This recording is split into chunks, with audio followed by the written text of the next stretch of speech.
Lizardmen tweaks, a vampire count's overhaul, changes to the Dark Elf slaves, and a diet rework for Norska. All of this to come in today's edition of the Warhammer 3 News.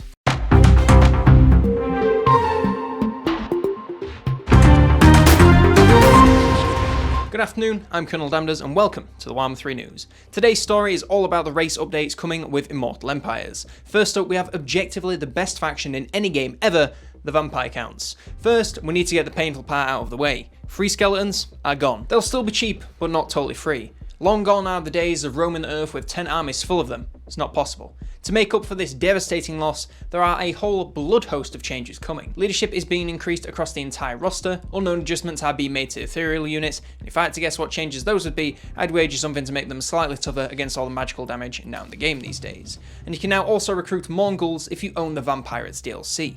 Raising the Dead is also getting some changes to be more based on the level of vampiric corruption rather than purely on the units that have died during battles over the course of the campaign. Battle sites will still be a thing, but you won't be relying on them nearly as much. Recruitment buildings are also being moved around to make units easier to get much earlier, and finally tech trees, skill trees and bloodlines are seeing changes to bring vampire counts more in line with the Warhammer 3 standard of bloat. Alongside these changes to the vampires, the individual factions are seeing some changes as well. Of course, we already learned about Vlad and Isabella becoming heroes when one is picked as a legendary lord to keep them always together. Manfred is moving from Sylvania to the Southlands where he seeks to claim the unholy books of Nagash and will have to fight off Tomb Kings and the newly placed Volkmar to do so.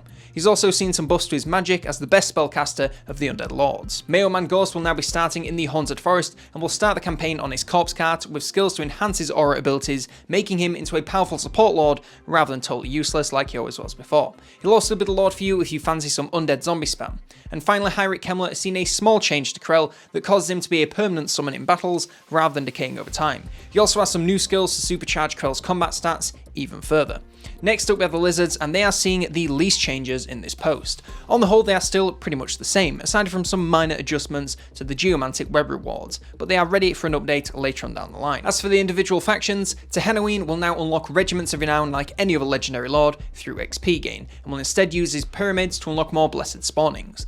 Little Oxyotl will of course gain a ton of new missions that see him hunting down the many new demonic entities in the Immortal Empires map. Krokgar will now have a stronger focus on creating elite Saurus characters with huge buffs for Old Bloods and Scar veterans.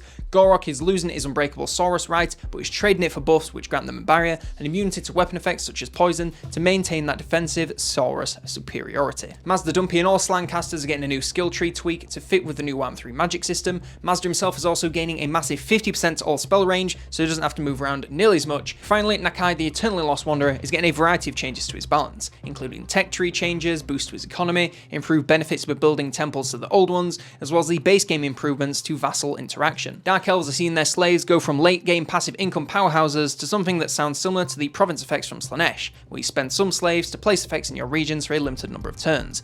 This will definitely be a controversial change as it is a massive nerf to their economy, but in the grand scheme of things, it does actually mean you have some gameplay around slaves rather than just collecting them. Maratha is seeing a minor change which allows her to recruit Slaanesh demonettes and benefit from Slaaneshi corruption. Malice is now able to make more frequent use of Sarkhan and will interact differently with each flavour of corruption. And finally, Rakav can now capture and recruit a variety of new beasts including Sabertusk and Feral Bears, no doubt making his Pokemon Collect Them All gameplay even more long-lived and powerful.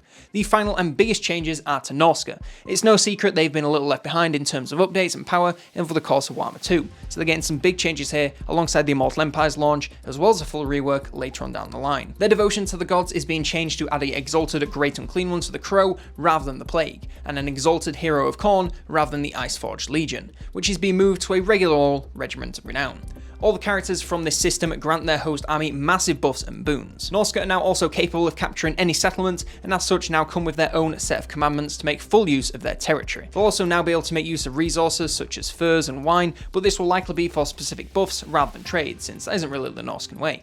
And finally, they will of course gain a bunch more capital targets where they can raise capitals from forces of order for unique benefits. And that is all the news we have for today, but more is no doubt coming as we count down the days until the Immortal Empires release. If you want to stay up to date on all the news between now and then you can subscribe to the channel so you never miss a single thing. If you want to support the show, you can do so by becoming a member here on YouTube or a Patreon on the Patreon. Doing so gets you behind the scenes early insights into videos, increased voting power on future content, and discounts on merch. Thanks to every tucker for his support at the Officers tier, and thank you to all supporters at every tier for their support. One final thank you for watching, and for now, I've been COLONELDAMNEDERS, and I will see you next turn.